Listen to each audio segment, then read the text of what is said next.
This is a Prinz astronomical telescope. This is exclusive to Dixon's, which was the distributor of these Japanese telescopes in the UK. It is a model number 330. It's quite common. And we are now going to unbox it. I have not used it, I have not opened it, so it was in storage. So let's see how it is. Okay, that's the way it looks. There is a polystyrene cover. Then it comes a kind of booklet.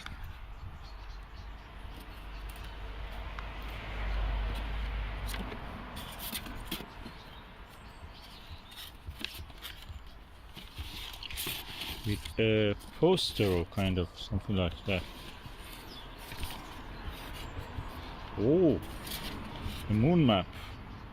So it does worth, all of this does worth this moon map. That's beautiful. And yet it's not finished. There is more publications here.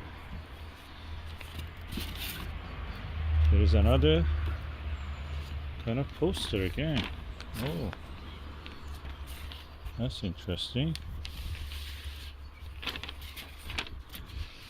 Oh, that's the how the moon was explored.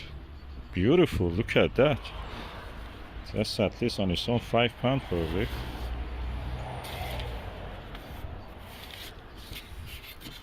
And then when we remove this, we come to the actual telescope.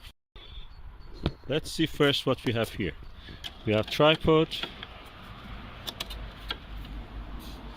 We have the optical tube assembly with the Azimuth mount attached.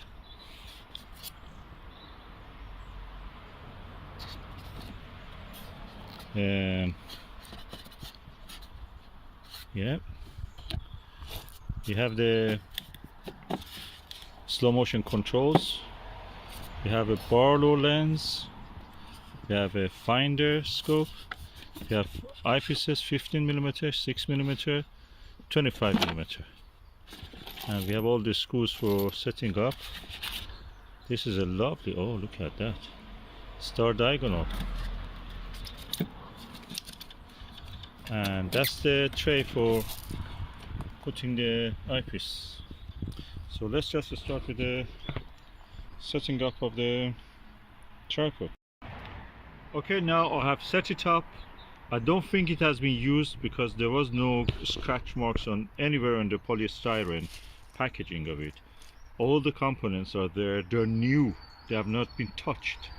So this is a really rare specimen. How it is that it has a Azimuth mount which works in the altitude with this.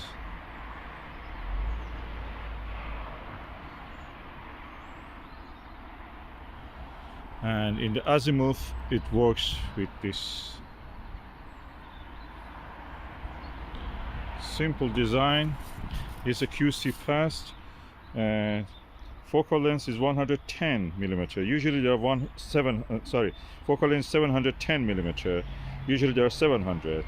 And the diameter objective is 60mm, made in Japan. And I can say that this is a good quality because there is a screw. It's a later model. There is a screw for the diagonal, also a screw for holding, two screws actually, for holding the eyepiece. Eyepiece looks new, and the same with the viewfinder. I have to tighten it up.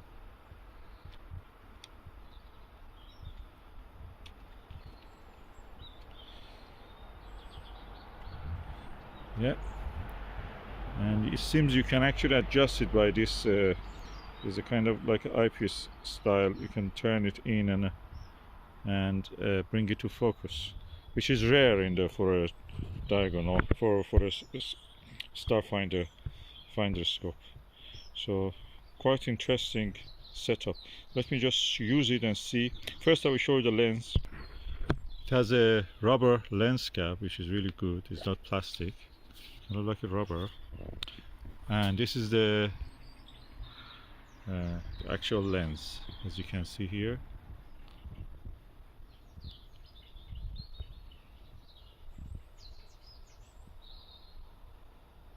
Finder scope is 5 times by 24mm, which is adequate. I'm using now the Celestron Silvertop 26mm 1.25 inch eyepiece. I use it with an adapter on this telescope, so you can actually see how a modern eyepiece will perform on this. I think that is actually good. The clarity and resolution is nice on this. I can compare it with some of the best telescopes that I've used. You can see enough details. Although it's very dark actually. At the moment it's so dark. The sky is cloudy, it's near the sunset. Overall, I think it's a nice package. It's almost like new. So I'm looking forward to observe the Jupiter and the Moon with this and see how it performs on that. And yeah, it has not been used, I must confirm. It has been just mint condition. Yeah, I opened it, but that's the way we have to do it. I'm not a collector. I'm an astronomer, amateur astronomer. Okay, I'm using the Prinz optics model 330 60mm aperture and 710mm focal length. This is the F12 refractor. Is on an Azimuth mount. I could see with the 8mm eyepiece 2 cloudbursts of Jupiter. It was more clear with the 5mm eyepiece better. Now I'm looking at the plates. Beautiful, really comfortable, lightweight, hassle-free telescope for these kind of observations. If you want to grab and go telescope, this is the perfect tool for that. It is wide enough that it covers all the plates in it, a little bit more even. So nice and easy and cheap. Because it is a vintage telescope, you can buy it really cheap for less than £30 sometimes, or even cheaper.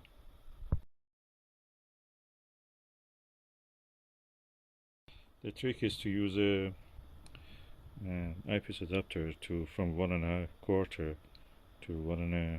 to 0.96 inch. So using the modern eyepieces really can achieve a lot. It's a 26mm Silvertop Plössl eyepiece. It's a Celestron. Wow! On the Mars I can see details. I can see some of those green albedo features. 2 on the side and the middle there's just orange also. I'm using the Mix NSLV 5mm eyepiece and I can see these details. I couldn't believe I can see this, but this shows that when you're off the center there is some chromatic aberration, but when you bring it to the halfway to the center you can actually see the details easy. It comes really to round shape the planet. No chromatic aberration when it is near the center. Mars is so big at the same time.